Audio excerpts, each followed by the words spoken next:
les semaines, nous nous retrouvons pour l'épisode de Dragon Ball Super. Je suis content qu'il y ait d'ailleurs de très bons retours par rapport à ma vidéo de la semaine passée, où j'ai essayé de bosser un peu plus sur la présentation, histoire que ce soit simple à suivre. Mais bon, là j'avais pas le choix, il fallait que ce soit simple, donc vraiment à suivre pour que vous puissiez donc voir un peu où je voulais en venir avec certaines de mes idées. Parlons de cette semaine-ci. Il y a du lourd, on va en parler. Bon, donc au début de cet épisode-ci, Trunks donc explique pourquoi il avait attaqué Goku au départ, puisque bon, il pensait qu'il était tombé dans la mauvaise époque et que la machine était mal réglée, quoi. Mais bon, voilà, j'avais dit que c'était par, en gros, trauma, ouais, que Trunks avait attaqué Goku, ce qui était vrai. Mais c'est vrai aussi que, je l'avais oublié et je l'avais pas dit, c'est que Trunks se souvient de Goku comme étant quelqu'un qui était mort, hein. Je veux dire, quand Trunks s'est barré, Goku était allé au paradis parce que, voilà, il était mort suite à l'explosion du corps de sel. Donc c'est un peu normal qu'il soit surpris de voir Goku là. Et encore, il a même pas vu Goten, hein, tu vois. Donc t'imagines, il aurait vu Goku, Goten, il aurait été là, oh putain, deux plaques Goku. Bref.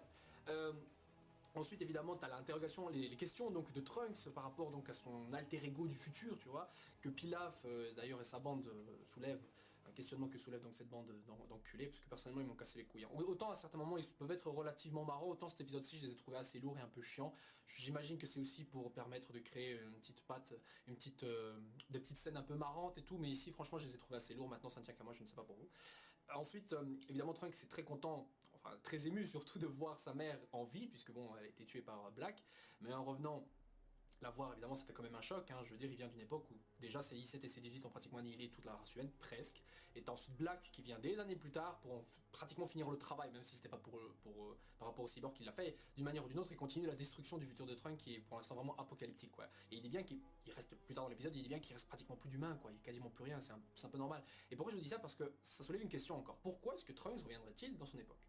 C'est pas une question que je me suis posée, c'est une question que j'ai vue en fait posée par-ci par-là de temps en temps, et que beaucoup de gens se demandent, je veux dire, quel est l'intérêt effectivement pour Trunks de revenir dans son époque. Je veux dire, ses amis sont morts, tous ses potes, la team Z Warrior, voilà, ils sont tous morts, il n'y a plus personne, sa mère a été tuée, même Mai, la dernière meuf qui aurait pu se faire pour créer une descendance Saiyan sans le vouloir, bah voilà, elle est morte aussi. Je veux dire, qu'est-ce qu'il reste à sauver, quoi? Il reste plus rien à sauver. D'un autre côté, et c'est vrai, faut pas oublier pardon, que Trunks n'est pas non plus quelqu'un qui risque d'abandonner son époque, c'est quand même chez lui. Je veux dire, si vous par exemple, je veux dire, votre famille a été tuée quelque part, ou quoi, enfin, allez, qu'il reste encore des gens de votre famille, vous n'allez pas les abandonner quand même. Je veux dire, les terriens et tout, c'est un peu ce que cherche à protéger Trunks, il a fait la même chose contre les cyborgs, il cherche à les protéger. Et d'un côté, abandonner son futur aux mains de Black Goku, c'est une preuve de lâcheté, que justement, qui ne correspond pas trop à cette aura de héros que représente Trunks. Pas par rapport à l'histoire, mais par rapport à nous, tu vois. Il faut aussi qu'il garde une certaine image. Et ce serait vraiment dommage qu'il abandonne donc son futur. C'est s'avouer avoir perdu. Et s'il est revenu dans le passé, c'est justement pour les aider à sauver son futur. C'est pas pour autre chose. Sa mère était déjà morte, hein. Si c'était ça, il se serait laissé tuer, tu vois. Il s'est pas cassé pour ça.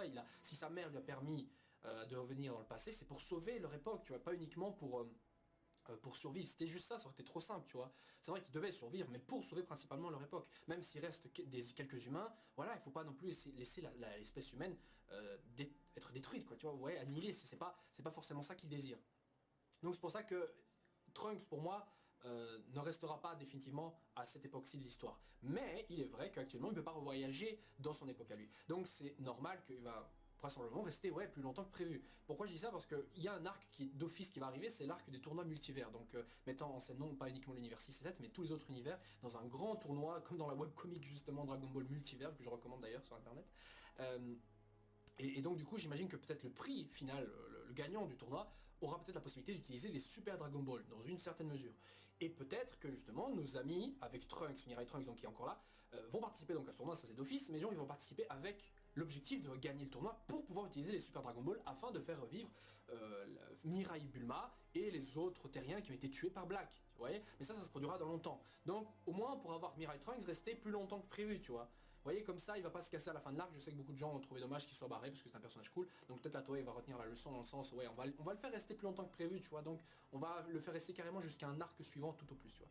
Donc c'est déjà bien, c'est une bonne chose. Je pense que les choses étaient prévues dans ce coup-là, donc on verra bien. Par ailleurs, Trunks justement remarque un peu qu'il y a une fille comme ça qui a fait réagir comme ça. Bon, il se dit rien du tout sur le coup, il se dit ouais, c'est qu'une impression. Pourtant évidemment il a ressenti la présence de Mai dans le sens il me rappelle Mai, je sais pas si c'était par l'odeur ou l'apparence ou la sensation qu'il a autour d'elle, mais j'imagine que les deux, il y aura un truc qui va se développer par rapport à ces deux personnages là. Peut-être qu'on aura même le Chibi Trunks qui sera jaloux, ou je sais pas du tout. Est-ce que bon, celui-ci en voyant justement son alter ego du futur n'est pas forcément enchanté, tu vois, il est même assez effrayé, non pas effrayé, mais il est très sceptique encore, tu vois, il se pose des questions, il est troublé. Personnellement, quand on m'aurait posé la question, je me serais dit ah mais il aurait été très, je veux dire très content de voir son alter ego du futur en grand comme ça, super cool avec son épée. Mais je veux dire Trunks c'est pas un gars qui en soi est tellement impressionnable, genre je veux dire le mec il voit un dinosaure géant, voilà, il rigole tu vois, voir son alter ego du futur, c'est vrai que c'est choquant. Mais pour un gars comme Trunks qui va carrément dans d'autres planètes voir des martiens, enfin des martiens, des extraterrestres, notamment dans l'arc de l'eau maléfique là, je veux dire c'est pas le genre de truc qui aurait dû le surprendre, ça aurait même dû l'exciter, et c'est pas le cas ici. Donc j'imagine qu'on aura quelque chose par rapport à ça entre ces trois personnages là, pardon, dans les épisodes qui vont arriver. Ensuite il y a aussi un petit passage par rapport à l'épée de Trunks, hein. Vegeta se demande d'ailleurs pourquoi il le garde, ce qui est vrai en soi, pourquoi Trunks garde-t-il cette épée, je veux dire entre l'épée et les points de Trunks, je veux dire c'est clairement les points de Trunks qui sont plus résistants, je veux dire l'épée est facilement brisable. Bon, c'est vrai que il a réussi à découper Freezer, hein, ce qui fait que c'est une épée différente. Maintenant, bon, je veux pas dire non plus qu'il a enduit de Haki, pour faire une référence à One Piece, son épée, ou qu'il a enveloppé de son aura pour la rendre plus résistante. J'en sais rien, mais de toute façon, c'est pas tellement important. En vérité, vous savez, en dehors de la raison que donne Trunks, qui est en gros, ouais, que quand j'ai mon épée, ça me détend, ça m'est plus calme, etc. Je veux dire, il y a aussi un aspect un peu merchandising et aussi un peu image du perso, tu vois. Je veux dire, Trunks, quand vous le voyez dans des promos de jeux vidéo, plein de trucs, dans des openings, même, vous le voyez pas avec sa tenue de Saiyan ou avec les cheveux longs, un truc. Non, vous le voyez toujours avec sa coupe cheveux courts, avec son épée dans le dos, tu vois. C'est un peu sa marque, tu vois, c'est un peu sa signature, c'est un peu comme Piccolo et ses vêtements, tu vois, c'est un peu comme Sangoku et son Dogi orange, vous voyez. Donc c'est un peu normal qu'il garde cette épée. Et bon, pour l'aspect merchandising, c'est aussi parce que comme ça, voilà, les gosses ils vont vouloir acheter des épées pour ressembler à plusieurs Trunks, donc au niveau de l'argent c'est aussi bien. Voilà, je dis ça, mais c'est pas uniquement dans l'aspect focus argent uniquement, hein. Ça contribue évidemment à l'image cool qu'a Trunks, et ça c'est le plus important. Ensuite nous avons donc Whis et Beerus évidemment qui se posent des questions par rapport à la machine de Trunks qui lui permet donc de voyager dans le temps. Je rappelle effectivement que voyager et manipuler le temps en réalité est un crime. Déjà Jaco l'avait déjà dit, mais bon il avait fermé les yeux puisque c'était Whis qui avait donc remonté le temps en quelque sorte lors de la destruction de la planète par Freezer dans l'arc de Golden Freezer. Et du coup, bah oui, là, Whis du nouveau le répète encore une fois. Bon, là, du coup, on pourrait se dire que Bulma allait prendre cher pour sa gueule, mais bon, c'est vrai que c'est Mirai Bulma, donc la Bulma du futur, qui a fait ça, et pas la Bulma actuelle, donc du coup, techniquement, elle n'aurait rien risqué. Mais Whis reste quand même assez impressionné du fait que des humains aient pu créer cette machine, ce qui sous-entend éventuellement que d'autres créatures auraient été capables de manipuler le temps via des artefacts, des objets, vous voyez. Peut-être même, bon, les dieux aussi en sont capables, j'imagine, enfin, peut-être pas tous, mais certains d'entre eux, sachant que Whis lui-même n'est capable que de modifier et manipuler le temps que de quelques minutes, comme on l'avait déjà vu, justement. Donc, voyager librement comme ça dans le temps est une prouesse qui est très impressionnante de la part de Bulma, qui, je rappelle, est à la base une fille, c'est vrai, assez chiante, mais reste quand même extrêmement intelligente, et n'est pas pour rien, c'est pas pour rien qu'elle est un peu l'héroïne qui est là depuis le début de Dragon Ball. Voilà, encore une fois, Bulma montre à tout le monde, ouais, que c'est pas un personnage qui est à sous-estimer, voilà, tu lui donnes le temps, la meuf, elle peut, voilà, tu lui donnes le temps, ouais, la meuf, elle peut créer des objets qui peuvent en épater plus d'un, voire carrément l'intendant et le dieu de la destruction lui-même, quoi. Bon, après t'as évidemment la petite explication de Whis par rapport à l'effet papillon, de Butterfly Effect en anglais, donc comme quoi c'est très dangereux évidemment de voyager dans le temps, tout simplement parce que si tu changes un événement, la conséquence de ce changement peut entraîner des trucs autrement bien plus graves par la suite, hein. Pourquoi ça s'appelle l'effet papillon? Parce que voilà, c'est genre une référence, t'écrases un papillon par exemple dans le passé, la conséquence du fait que ce papillon soit mort entraîne des catastrophes, genre des tornades dans le futur, tu vois. Bon, là Whis va plus loin en disant que ça peut entraîner la destruction de la planète carrément, donc vous voyez qu'on essaie de mettre l'accent sur le fait qu'il y a des événements du passé qui peuvent être changés mais qui entraînent des gros changements sur le futur. On va y revenir sur ce détail après. Donc, est-ce que d'autres créatures ont été capables de voyager dans le passé ou dans le futur, on va manipuler le temps? Peut-être, peut-être pas. Ont-ils été tués également? Parce que bon, je rappelle la patrouille galactique dont fait partie Jaco, justement, bah, un de leurs tafs, c'est aussi contrôler un peu ce qui se passe de ce côté-là, hein, évidemment. On va dire que c'est un peu des flics de la galaxie, tu vois. Donc s'il y a des gens qui manipulent le temps, forcément ils sont obligés de les arrêter, peut-être les tuer, les exécuter, j'en sais rien. Mais voilà, ce n'est pas une première, je pense, il y a eu des antécédents, et peut-être qu'on reviendra sur ce détail-là encore une fois aussi, par la suite dans d'autres épisodes. Alors, la situation au final, et ça m'a bien fait marrer, et ça a été, voilà, c'est un peu calmé grâce évidemment à une saucisse. Bon, faut dire qu'en gros, oui, ces virus ont décidé de fermer les yeux en échange d'un plat qui aurait pu les satisfaire, un plat nouveau. Et là, Bulma donc sort de sa manche, hein, voilà, une sorte de saucisse qui me rappelle beaucoup les saucisses Bifi. Et donc leur donne, voilà, ils sont tous satisfaits, et plus encore, elle le donne à tout le monde mange, genre, eh, c'est bon finalement. Dans une scène qui personnellement, putain, t'aurais terminé cette scène par une publicité et genre un slogan, ça aurait fait un placement de produit magnifique, enfin une vraie pub super bonne je trouve, parce que je veux dire la mise en scène du truc était telle que on s'attendait limite à avoir vraiment le nom de la saucisse apparaître sur l'écran, quoi. Moi j'ai trouvé vraiment ça drôle, et c'est d'autant plus marrant sachant que il y a une publicité, je pense que certains d'entre vous ne sont peut-être pas au courant, mais il y a une publicité où par exemple vous avez les nouilles que bouffe toujours Whis, voilà, et ben il y a une publicité sur les nouilles mettant en scène Vegeta par exemple, je vais essayer de vous le mettre en image là, mais Il y a une publicité mettant en scène justement Vegeta qui présente des nouilles. C'est peut-être pas forcément ces nouilles là, d'ailleurs je sais pas quand exactement a été fait ces nouilles là. Ces nouilles ont peut-être été, voilà, enfin la publicité a été faite je pense avant que ces nouilles soient introduites dans l'histoire. Voilà, je dis ces nouilles mais c'est pas forcément les mêmes, mais en tout cas voilà, tu mets en scène des nouilles dans l'animé Dragon Ball Super, après tu fais une publicité sur des nouilles qui en plus de ça ont un nom en référence, je crois que les nouilles s'appellent les Super Yasai, hein, à l'envers Saiyan, Super Saiyan, enfin bref, donc il y a peut-être un lien, voilà, et puis tu mets en scène Vegeta, forcément que tu fais le lien avec celui de l'animé, tu vois. Donc peut-être qu'on aura bientôt une publicité mettant en scène des saucisses avec un Goku ou un Beerus, je pense que c'est plutôt Vegeta ou Goku, peu importe, qui présente donc l'aliment, sachant qu'en plus on avait un épisode où Vegeta faisait le super cuistot là. Bon, voilà, vous comprenez où je veux en venir, donc c'est pas surprenant si on a un truc comme ça, je trouvais ça personnellement marrant, et puis je suis très content de voir des scènes comme ça qui sont un peu, voilà, un peu atypiques, c'est aussi ça Dragon Ball quoi. Ensuite, petit retour donc du côté de Piccolo et Krillin qui sont toujours donc chez Sangoku, enfin dans sa maison quoi, avec Chichi et Goten. Et du coup donc les deux voilà, discutent vite fait de quand Krillin était encore avec Goku, donc élève disciple chez Kame Sennin ou Tortue Géniale si vous voulez. Voilà, des petites séquences soi-disant mémoire, mais qu'on avait déjà eu la semaine passée. Et je me dis que l'intérêt de cette scène, c'est peut-être nous faire poser des questions quoi. On doit se questionner par rapport à ce qu'on nous dit. Pourquoi? Parce que juste après donc t'as Goten qui prévient donc les deux que voilà il y a une machine du futur voilà qui est arrivée, donc ils en concluent rapidement que c'est Mirai Trunks donc il se casse. Mais juste avant que Goten lui aussi aille les rejoindre, il y a Chichi qui l'arrête donc et qui dit voilà t'as un examen ou t'as des études, enfin je sais plus ce qu'il dit exactement, mais en gros il doit rester étudié quoi. Du coup Goten ne peut pas participer à la rencontre avec Mirai Trunks et justement un peu plus tard Black Goku. Alors quel est l'intérêt en fait de ces deux séquences? Je pense que ici l'intérêt de la Toei c'était surtout de nous faire dire hey, pensez un peu à ce qui aurait pu se passer. Dans le sens où par exemple Krillin fait référence à des événements du passé où Goku était donc un ancien étudiant chez Kame Sennin. Juste avant on nous parle aussi de l'effet papillon. Comme quoi tu changes des trucs du passé et des trucs du futur qui changent. Les flashbacks, l'effet papillon, moi personnellement l'intérêt de cette scène, moi j'ai vu comme une sorte de façon de nous dire que peut-être dans le passé de Goku il y a quelque chose qui aurait pu changer et tout changer aussi. Voilà, tout changé par la suite. Genre, je sais ce que vous allez me dire directement, la scène où Goku tombe quand il était petit, tombe, il se cogne la tête et du coup perd la mémoire. À la base, il devait être un méchant Saiyan, mais il devient gentil principalement grâce au coup sur la tête qu'il a reçu. Ce qui en soi est vrai, ça aurait très bien pu être un élément intéressant qui aurait pu expliquer par exemple ce Black Goku. Et juste après, t'as Goten qui n'y va pas. Donc l'intérêt, je pense, du fait que Goten n'y va pas, enfin, qu'il n'y aille pas, c'est que la Toei peut-être essaie de nous dire ou essaie de, en gros, empêcher que Goten se retrouve face à Black Goku, qui arrive un peu plus tard dans l'épisode. Parce que voilà, ils n'ont pas peut-être pas envie qu'on les voit ensemble, peut-être parce que ça aurait donné des idées, peut-être parce que Black Goku aurait réagi, je ne sais pas, peut-être parce que Mirai Trunks aussi aurait réagi différemment, mais si l'intention ici, scénaristiquement parlant, est de le garder loin pour l'instant de Black Goku, c'est qu'il y a une raison particulière, pas uniquement la raison classique qui fait marrer, genre il doit étudier, parce que Gohan aussi, hein, à la base, dans les films tu vois souvent, non Gohan tu vas pas, tu dois étudier, etc. Voilà, c'était un running gag constant, tu vois. Ici c'est pareil, mais il y a une autre volonté là derrière, j'en suis pratiquement sûr, je suis sûr, et vous aussi vous le sentez, hein. Dites-moi que vous le sentez, me dites pas que vous le sentez pas, je sens que vous le sentez, bref. Donc je pense qu'il y a des questions à soulever ici, et n'hésitez pas à mettre en commentaire peut-être ce que vous pensez éventuellement de cette scène-là. Entre temps, donc on avait une scène aussi par rapport donc à Black, qui est toujours dans l'époque en train de rechercher donc Trunks, hein, qui s'est barré tout d'un coup. D'ailleurs, en allant juste au-dessus de la capsule corporation, le mec ne fait nullement mention de l'endroit, tu vois. Il aurait pu faire un lien s'il était au courant, mais encore une fois, on met vraiment l'accent sur le fait que ce personnage-là ne connaisse pas les lieux. Il connaît pas du tout l'endroit, tu vois, il sait pas ce que c'est la machine, ni la capsule corp, il connaît rien. J'allais dire il se souvient de rien, mais on va y reparler plus tard. Et donc juste avant on voyait aussi utiliser le Shunkando, la technique du déplacement instantané, tu vois, ou la transmission instantanée, enfin ça dépend des traductions françaises, enfin, on va dire le déplacement instantané, tu vois, la technique que Goku donc avait appris sur la planète des Yardra durant sa disparition après l'explosion de la planète Namek.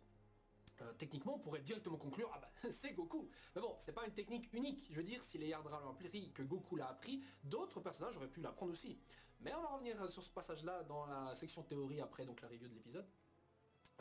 Donc pour continuer ce que je disais, il essaie de trouver Trunks avec cette technique là mais il n'y arrive pas. On l'a pas vu utiliser d'ailleurs ce mouvement là juste avant quand il recherchait Trunks, comme quoi juste avant il cherchait le ki de manière simple normale et après il utilise essaie de trouver le Shunkaido pour directement se transporter là où se trouve Trunks, mais il ne trouve quand même pas son ki, parce que pour utiliser cette technique il a besoin de ressentir le ki de la personne, or il ne le ressent pas donc il ne peut pas l'utiliser.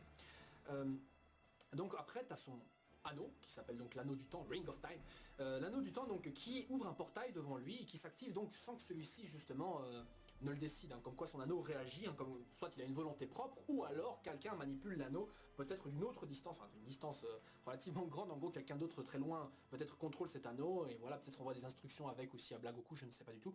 Mais clairement ce n'est pas Black Goku qui a décidé donc de voyager directement avec cet anneau, parce que sinon il aurait compris, je veux dire il aurait utilisé pour rejoindre Trunks, ce qui n'est pas le cas. Donc l'anneau est-il configuré pour chercher Trunks, est-il configuré pour essayer de trouver la personne que son porteur décide de, voilà, essayer de retrouver, genre j'imagine si moi je veux retrouver Michael Jackson, voilà, l'anneau réagit, genre sans que je dise quoi que ce soit, sans que je dise un truc, et ouvre un portail qui permet de le retrouver, je sais pas du tout. Il y a encore, c'est encore assez, j'allais dire brumeux, mais on n'a pas encore assez d'infos de ce côté-là. Par contre, on peut s'attarder sur le design de l'anneau, hein, comme quoi c'est assez, voilà, c'est bien fait. C'est pas genre un bête truc électronique qui aurait été fait par quelqu'un, mais on aurait dit un artefact naturellement magique, donc peut-être possédé à la base par quelqu'un d'autre, peut-être Zamasu, un Kaioshin, hein, peut-être c'est un anneau qui appartenait à Kaioshin avant, je sais pas. Et voilà, que George Zamasu, comme son univers dans la théorie que j'ai fait, a été détruit, peut-être que cet anneau est le seul truc qui lui reste. Voilà, c'était des indices, mais encore une fois, on va revenir ça plus tard après la review de l'épisode. Bon, donc du coup, l'épisode, enfin la séquence avec Black Goku se termine là.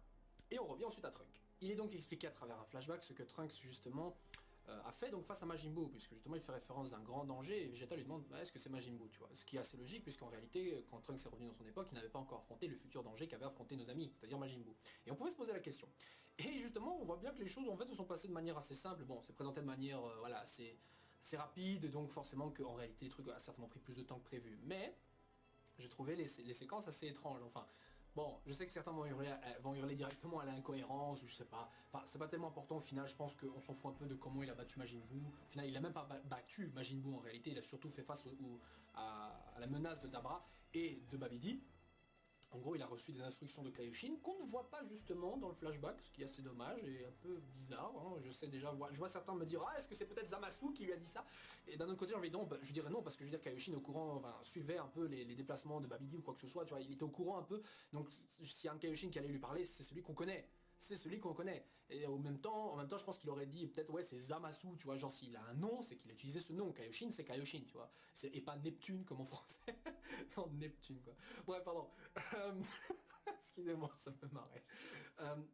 Donc on le voit affronter Dabra dans un combat pas facile du tout, mais on le voit aussi le mec passer en mode Super Saiyajin 2, tu vois. En mode Super Saiyajin 2. Alors le niveau de Dabra était approximativement proche de celui de Cell. Maintenant on ne sait pas quel Cell, si c'était Perfect Cell ou le Super Perfect Cell qui était revenu après son suicide, donc en gros qui était beaucoup plus puissant. On ne sait pas trop quoi qu'il en soit, Trunks au final arrive à buter Dabra, et en même temps Babidi est juste derrière, donc il n'est pas allé dans le vaisseau affronter les monstres là dans les étages, là puis Yakon et sa race là. On le voit même, et ça c'est un peu étonnant, et c'est ça qui m'a un peu, voilà, qui m'a fait, hein, quoi. C'est quand il part comme ça, il est en train de parer les crachats de Dabra. Je veux dire, quand tu pars une attaque, je veux dire, tu fais ça par exemple, quand tu pars du crachat, tu fais genre ça, c'est comme un moustique qui se dirige vers toi et que tu essaies de dévier, tu vois, pour pas te toucher toi. Mais justement, pour faire ça, il faut que tu touches le crachat. Et je veux dire, quand tu touches le crachat, voilà, dès le moment où tu touches, la salive se durcit. Donc je veux dire, même en parant l'attaque, il est censé avoir ses bras qui se durcissent, peut-être moins rapidement, mais en tout cas qui se durcissent quand même. C'est pas le cas ici, on dirait qu'il arrive à repousser les trucs sans les toucher.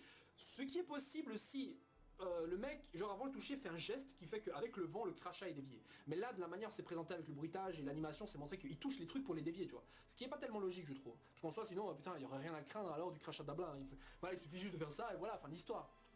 Mais c'était pas tellement le cas. Bon, au final, comme j'ai dit, c'est pas tellement un problème puisqu'au moins la scène a été vite expédiée. On en apprend donc un peu plus par rapport donc à Black Goku de la bouche de Trunks, mais juste avant, je vais vraiment préciser aussi un truc, c'est que si vous vous demandez pourquoi est-ce que genre les Kaioshin réagissent pas à Black Goku dans l'époque de Mirai Trunks, c'est parce que les Kaioshin, voilà, ils ont pas forcément les yeux rivés forcément sur la Terre. Je veux dire, il en a un peu moins fait, enfin c'est vrai qu'il a sauvé un peu l'univers d'un danger, mais voilà, je veux dire, ils ne peuvent pas non plus surveiller ce qui se passe sur la Terre et tout ça, tu vois, ils sont pas, je pense, liés de manière aussi solide et grande que nos Z-Warriors à nous sont liés aux Kaioshin, tu vois.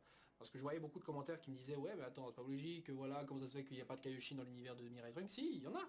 Ou peut-être ont-ils été tués, ce qui est aussi possible, hein, peut-être que Black Goku est venu et a tué les Kaioshin de son époque, mais s'ils n'interviennent pas face à Black Goku, voilà, peut-être qu'ils sont pas au courant, je veux dire, ils ont tout un univers, je veux dire, sur lequel leurs yeux reposent, parfois ils s'en foutent même, je veux dire, c'est pas des justiciers, hein, ils ont pas tué Freezer dans notre univers à nous, c'est normal, ils ont pas fait ça, parce que voilà, Freezer, ils auraient pu, hein, ils le disent bien, on aurait pu tuer Freezer en un coup, mais ils se mêlent pas non plus de ce qui se passe sur la Terre, parce qu'il y a un souci d'équité, et un souci d'équité, ouais, par rapport aux dieux, je veux dire, c'est des dieux, ils doivent pas favoriser forcément un truc ou un autre, tu vois.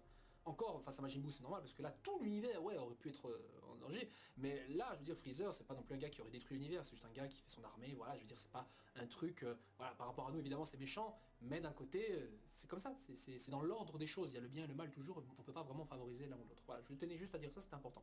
Et ça s'applique aussi à Zamasu. Hein.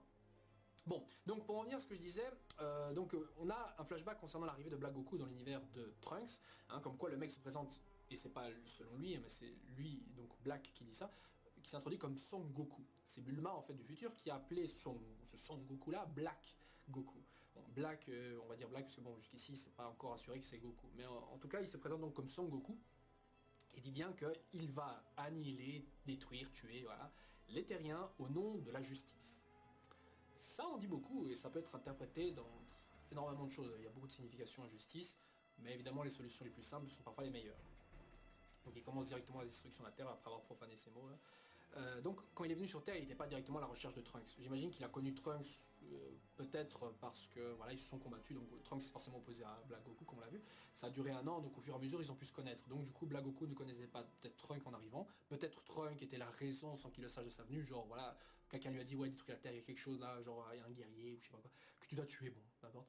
Et c'est peut-être pour ça qu'il s'obstine à le tuer lui et pas juste à se... Genre c'est pour ça qu'il le poursuit, tu vois, parce que je veux dire son but c'est de tuer tous les terriens, voilà, il aurait pu le faire, tu vois, il sait que c'est un Saiyan, ça aussi il aurait pu apprendre durant les combats, donc peut-être c'est pas forcément des infos qu'on lui a dit avant de venir sur Terre. Bref, pour revenir à cette phrase donc de justice, il y a plusieurs, comme j'ai dit, plusieurs significations. La justice, c'est évidemment propre à chacun. Je veux dire, ma justice n'est pas votre justice comme celle des autres. Voilà, on a des trucs communs, mais on n'a pas tout le temps la même vision des choses. Et par rapport à ce Black, sa justice, à lui, peut être différente. Je veux dire, ça peut être une justice d'équité, ça peut être comme une... Allez, ça peut être plein de trucs. Dans le sens, il aurait pu tuer les terriens parce que peut-être ils sont tous responsables de manière collective à un grand crime. Je veux dire, il y a un crime qui responsabilise tous les terriens. Peut-être, est-ce que leur existence même est un crime? Genre, je veux dire, Trunks, soi-disant, il a changé le passé, ce qui fait que tous les terriens sont censés, soi-disant, être morts. Voilà, il a changé le cours de l'histoire et tous les terriens étaient voués à mourir. Mais ils ont tous survécu. Est-ce que leur existence est un crime? Et donc, pour la justice, il veut tuer tous les terriens pour rétablir un peu l'équilibre dans l'histoire. Je sais pas. Ou alors, peut-être parce que justement... pour faire le lien avec mon ancienne théorie là sur Zamasu, peut-être qu'il y a quelqu'un qui a dit de tuer les terriens parce que voilà, ce personnage-là trouve injuste que les terriens sont encore en vie et il veut leur faire payer parce que c'est pour répondre effectivement à un souci de justice, mais justice qui est propre à la personne qui a demandé à Black Goku, ou même à Black Goku lui-même, si c'est lui qui a décidé de faire ça, de détruire la planète. Et encore une chose, c'est qu'on ne sait pas si la Terre est la seule victime de l'attaque de Black Goku. Je veux dire, il aurait très bien pu détruire d'autres planètes en temps, ça n'en sait rien. Comme j'ai dit, il aurait pu tuer les Kaioshin et d'autres planètes avant de venir sur Terre. Franchement, on ne sait pas du tout, mais c'est ce qui se passe visiblement dans le futur de Trunks. Donc, par rapport à cette question de justice, beaucoup de possibilités sont ouvertes. N'hésitez pas, encore une fois, à le mettre en commentaire sur ce que cela veut dire selon vous. Peut-être est-ce une question de justice, genre vengeance aussi. Hein. Ça peut, vraiment, franchement, ça peut aller très loin, cette phrase-là. Bref, du coup, après, on a, donc, comme on l'a vu, l'échange, le combat entre Black et Trunks. Et ce qui est amusant de voir, c'est qu'évidemment, voilà, ils ont combattu pendant 1 an, mais on voit bien que Black, il s'amuse un peu en combattant Trunks, tu vois. Donc ça me fait dire que le mec s'est jamais vraiment battu sérieusement contre lui. Il veut juste jouer avec lui, s'obstiner à un certain moment, genre comme on l'a vu dans l'épisode de la semaine passée, à vouloir le tuer, mais jusque là, il a visiblement jamais fait de grands efforts pour ça. Ou alors c'est juste parce que Trunks s'est enfui, voilà, c'est aussi con que ça, hein, mais bon, on voit bien que... Allez, je veux dire, c'est clair quand même que Black Goku n'est pas... à fond dans la fight quoi. Je veux dire le mec il se marre, ouais, il se rigole en pétant le bras tu vois de Trunks. Je veux dire Trunks aussi a survécu face à ses 17 et ses 18. Les gars, je veux dire ils sont les deux cyborgs là étaient pratiquement en train de se faire chier. Enfin, ah encore toi Trunks, putain, bon tu nous saoules maintenant, hein, tu vois. C'est limite si c'est une gêne, tu vois, plus qu'un véritable danger pour eux. Cette question sur la puissance par ailleurs est abordée de nouveau parce que justement Trunks et Goku donc ont un combat, un petit sparring match, un petit match d'entraînement si vous voulez, afin d'évaluer le niveau de Black comparé à Goku notamment. Donc Goku passe directement au Super Saiyajin bleu et pareil pour Trunks, les deux s'affrontent, mais évidemment Goku a l'avantage et passe ensuite en Super Saiyan 3 pour définitivement battre Trunks dans un combat qui rappelle notamment de par son déroulement et par sa fin, surtout de la manière dont Goku arrête avec l'épée avec ses doigts, le combat qu'ils ont eu aussi sur Terre quand Goku revenait justement de la planète des Ardra à l'arrivée donc de Freezer. La question que je me suis posée donc par rapport à la puissance, c'est en fait pourquoi est-ce que Goku a besoin de se transformer en Super Saiyan 2 pour arrêter Mirai Trunks. Je veux dire dans l'arc de Battle of Gods, Goku a absorbé l'aura des dieux, ce qui fait que sa puissance même en mode normal était relativement déjà plus forte. Ensuite il s'est entraîné justement dans sa forme normale pour être plus puissant lorsqu'il se transforme plus tard. Et après il a développé le Super Saiyan Blue. Et ensuite dans l'arc par exemple de l'eau maléfique là, on a vu Vegeta qui a le même niveau dans sa forme normale que Goku, avoir sa puissance volée tu vois. Et son niveau de base était au-dessus d'un Super Gotenks niveau 3. Donc, normalement le Goku en forme normale est plus fort qu'un Super Gotenks niveau 3 aussi. Et donc logiquement plus fort qu'un Trunks de niveau 2. Bon, on pourrait sous-entendre que Gotenks, comme Goten et Trunks, comme s'ils se sont jamais entraînés, bah voilà, c'est normal que Gotenks, c'est pareil, soit aussi plus faible. Mais à ce point-là, c'est quand même exagéré. Bon, on a vu les ravages sur Gohan, mais, euh, mais par rapport à Goku, je veux dire, il a bien pu tenir tête à Freezer, qui était au-dessus d'un Super Saiyajin 3, je pense, quand il est revenu après son entraînement, enfin c'était pratiquement sûr. Enfin bref, et ça aurait été logique, justement, que Goku reste en forme normale, et botte le cul de Trunks Super Saiyajin 2. Vous voyez, c'est ça que je ne comprenais pas trop en voyant ça. Je veux dire, pourquoi se transformer en Super Saiyajin 1, 2, voire même 3, parce que là, il est clairement au-delà du niveau dont il a besoin. Donc, ensuite, on enchaîne avec l'arrivée donc de Black dans leur époque. Bon, une arrivée assez étrange. Bon, déjà, je dis étrange parce que vous voyez le ciel, il a changé de couleur, plus ou moins la même couleur que dans le monde de Trunks, en quoi que dans le monde de Trunks c'était encore plus sombre. Mais bon, il arrive, il y a des foudres, la foudre, etc. Tu as donc celui-ci qui dit ah Trunks, tu es dans cet endroit, mais quel est cet endroit? Donc il est surpris de l'endroit où il se trouve, il sait même pas où ça se trouve. Donc, tu vois, et en voyant Goku, il dit c'est toi Son Goku, tu vois. Genre il dit ça, genre il s'attend à le voir, enfin il s'attend pas à le voir pardon, mais il sait que c'est lui, mais c'est la première fois visiblement qu'il le voit en vrai. Dans le sens où Black Goku, c'est peut-être Trunks qui lui a dit ça, hein, peut-être, hein, ou quelqu'un d'autre, mais Black Goku se présente comme Son Goku mais ne l'est pas. Mais on lui a dit qu'il ressemblait à ce Son Goku. Et c'est pour ça qu'il le voit là, il fait oh, Son Goku, tu vois, genre, c'est la première fois qu'il le voit. Il sait à quoi il est supposé ressembler Son Goku, mais c'est la première fois qu'il le voit. L'épisode donc se termine là-dessus. D'ailleurs j'étais très frustré parce que je voulais voir la suite, mais l'épisode se termine là-dessus. Voilà, c'est tout ce que j'avais à dire donc par rapport à cet épisode-ci. Maintenant on va s'attarder un peu sur la petite théorie qui revient souvent sur donc Goten étant vraisemblablement le Black Goku, ou le Black tout court. Donc Goten serait-il Black ou non? Je m'attarde là-dessus parce que évidemment il y a plein d'autres théories, genre Cyborg, Fusion, Makaioshin, voilà. Il y a plein de trucs, mais c'est celle-là qui m'intéresse le plus personnellement. Et c'est celle qui revient aussi le plus. Donc on va pas trop aller en profondeur parce qu'il y a énormément de paramètres inconnus, mais on va essayer de s'attarder sur les éléments qui pourraient éventuellement tendre vers Goten égale Black. Je suis en quelque sorte plus favorable à la théorie que Black soit effectivement Goten, puisque d'un côté ça permettrait à Goten d'être individuellement plus intéressant. Bon, Trunks en soi aussi l'est à travers Mirai Trunks, c'est sûr, mais dire c'est leur version du futur, donc forcément que les personnages en eux-mêmes, les versions chibi, vont être développés. Mais au moins maintenant, il ne sera plus intéressant uniquement à travers son duo avec Trunks, vous voyez, je veux dire, les deux étaient importants quand ils étaient ensemble, pas séparément. Séparément, ils n'ont pas assez de background pour être vraiment intéressants. Vous voyez, c'est pas pour rien que justement, après la relève de Gohan, qui était celle de... Après, donc arrivé à l'époque de Cell, on n'a pas eu Goten, on a eu justement Goten et Trunks, soi-disant, mais en cours de route, Toriyama a changé encore ses plans et a remis devant Goku parce que c'est ce que tout le monde attendait évidemment, mais bon voilà. Donc pour en revenir à ce que je disais, donc il faut se dire un truc. Goten ne peut pas venir évidemment du monde de Mirai Trunks, parce que Goten n'est jamais né. Goten a été conçu peu avant le Cell Game, peut-être un mois ou deux, mais bon à partir d'un moment ça se voit, tu vois. Mais à tout le moins, il n'est pas né dans cette époque. Je veux dire, tout a été présenté, a été fait pour montrer que seul Trunks est véritablement le digne héritier des Saiyans, le seul qui restait avec Gohan. Donc il ne peut pas y avoir de Goten. Déjà, ça fait de 1. Ensuite, s'il n'y a pas de Goten dans son époque, il pourrait y avoir dans un autre univers. Rappelez-vous de ma théorie des 3 univers, voilà, l'univers triplé et pas l'univers jumeau. Je vous renvoie à ma vidéo de la semaine passée. D'un autre côté, il pourrait y avoir un autre Goten venant de l'univers 7. Rappelez-vous, à la base, il y avait 2 machines à remonter le temps qui ont été trouvées. Celle qui a utilisé le Mirai Trunks qu'on connaît, mais une autre qui aurait utilisé celle pour venir à l'époque justement de l'histoire principale. Ce qui fait qu'on a une timeline de l'histoire actuelle, où Dragon Ball Super, tout ça, ça se passe. Une timeline d'où vient donc Mirai Trunks, avec les Cyborg C17 et C18, et donc le Trunks actuel qu'on voit, qui a été envoyé ensuite par Black Goku. On a ensuite une timeline d'un autre Trunks, qui lui a été tué par Cell. Vous voyez? Il y a un Cell qui a tué donc, il y a Cell donc qui a tué un Trunks d'une autre timeline, d'une 3e timeline. Vous voyez? Ce Trunks lui-même allait justement repartir à l'époque où il était allé, pas la première timeline, mais une 4e timeline.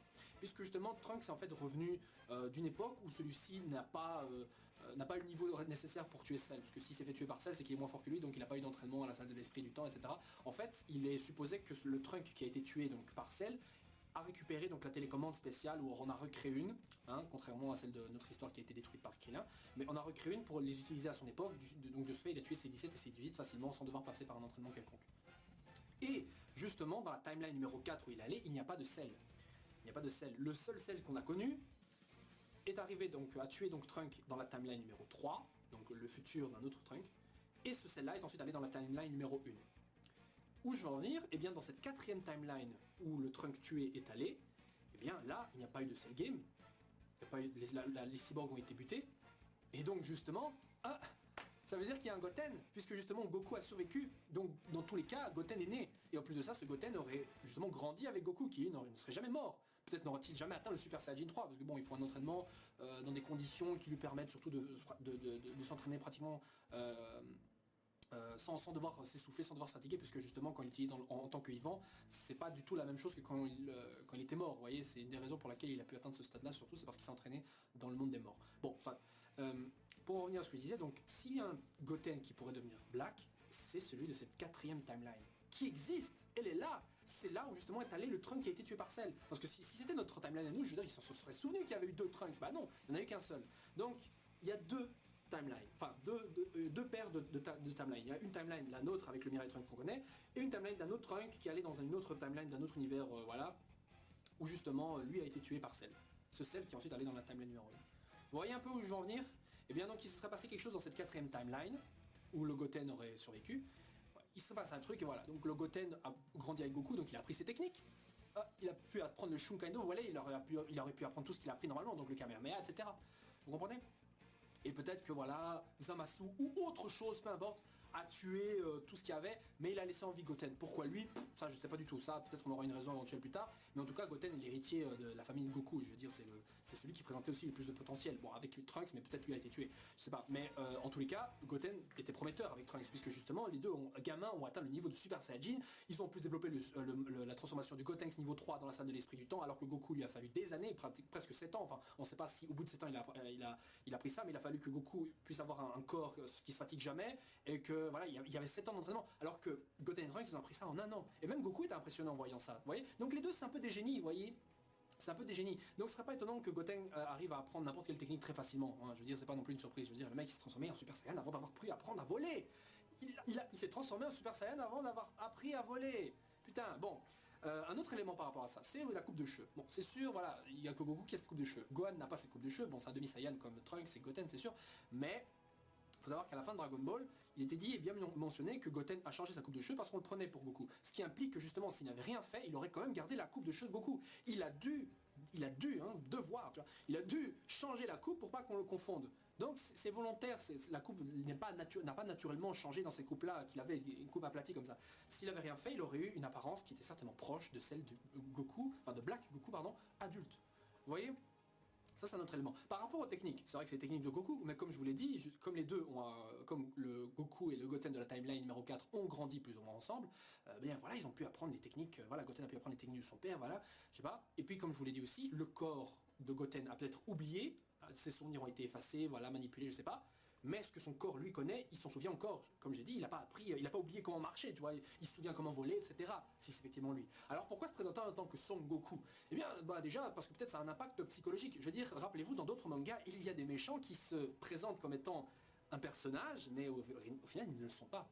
Des fausses identités, ça c'est utilisé dans beaucoup d'animés, dans beaucoup de mangas. Je vous donne l'exemple de Naruto, parce que voilà, c'est populaire, Naruto, vous connaissez bien, si vous connaissez pas, je vais pas vous spoiler, mais dites-vous qu'il y a un personnage qui prend l'identité d'un autre, et ça change tout. Tout le monde le prend pour lui. Les conséquences, déjà, psychologiquement parlant, ils ont l'impression d'avoir affaire à un truc de malade. Black Goku, je veux dire Goku, l'ennemi Goku. Je veux dire, c'est impactant quand même. Je veux dire, bon, ça impressionne peut-être pas tout le monde, mais je veux dire, quand tu dis, ouais, tu vas affronter un Goku maléfique, t'es là, oh putain, ça n'a pas le même effet que si je disais, ouais, tu vas affronter un Oolong maléfique, tu vois. Voilà. D'un autre côté, c'est aussi peut-être par admiration. Peut-être qu'on lui a dit que voilà, Son Goku était son père, voilà, et qu'il était très fort, et il veut pas donner son identité, ou alors il s'en souvient juste pas, et on lui a dit que voilà, il pouvait prendre ce nom, je sais pas pour cacher, ou alors son identité si c'est vraiment secret, je sais pas. Vraiment pour, en gros, porter son nom et que Black dégage, selon lui, tout ce que le nom dégage en lui. La puissance, la grandeur, même si en soi Goku pour lui, c'est pas des mots qui, selon lui, lui aillent mieux. Mais, vous voyez quoi, il y a une puissance derrière les noms. Et une force derrière les noms, et c'est peut-être pour ça qu'il s'appelait comme ça. Ou alors croit-il vraiment être Son Goku? Mais j'en doute, hein, parce que je veux dire, il a bien vu le Goku dans cet épisode-ci, il a fait ah c'est toi Son Goku. Donc tu vois, quelque part, il se doute bien que lui-même n'est pas Son Goku. Et puis quand quelqu'un se présente comme ça, c'est moi Son Goku, c'est moi, il y a quelque chose. Voilà, il faut se dire aussi que forcément c'est pas le truc. C'est pas forcément ça la bonne réponse. Et vous vous dites aussi pourquoi est-ce que alors Toriyama se casse les couilles à faire ça? Il se casse pas les couilles, parce que dans l'interview il a bien dit qu'effectivement il allait peut-être avoir un Black Goku, mais c'est un teaser, c'est un teasing. Il essaie de nous donner envie, franchement on vous aurait rien dit. Voilà, l'info serait passée comme ça, normal. général, et ce qui a déchaîné tout le monde, c'est qu'on allait avoir un Black Goku. Dans l'affiche, tu vois un Black Goku comme ça, et là, putain, un Goku maléfique. Voilà, c'est pour créer la hype aussi. Et puis d'un côté, ils nous présentent ça d'un autre point de vue, d'un point de vue qui ne sait pas tout, parce que je veux dire, s'il savait clairement que Black Goku c'était un autre personnage, il allait quand même pas le dire. Je veux dire, c'est aussi ça le but de l'arc, c'est un mystère là, qu'on va certainement résoudre dans pas très longtemps, mais c'est un mystère.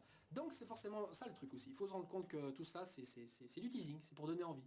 Voilà, bon, c'est plus ou moins ça que je voulais dire donc par rapport à Goten. Donc vous voyez qu'au final, il n'y a pas de très grande certitude. Si on doit faire un lien avec mon ancienne théorie sur Zamasu, donc un dieu de la destruction d'un autre univers qui aurait peut-être, qui serait arrivé dans cette timeline numéro 4, aurait élevé Goten, effacé sa mémoire, ou même sa mémoire tout court s'est effacée, je sais pas. Ça, beaucoup de choses sont possibles, mais je pense pas que Zamasu s'il a vraiment fait enlever ce Goten là depuis l'enfance. Je pense que si c'est effectivement Goten, il y a eu un changement non pas à sa naissance mais bien plus tard, vous voyez.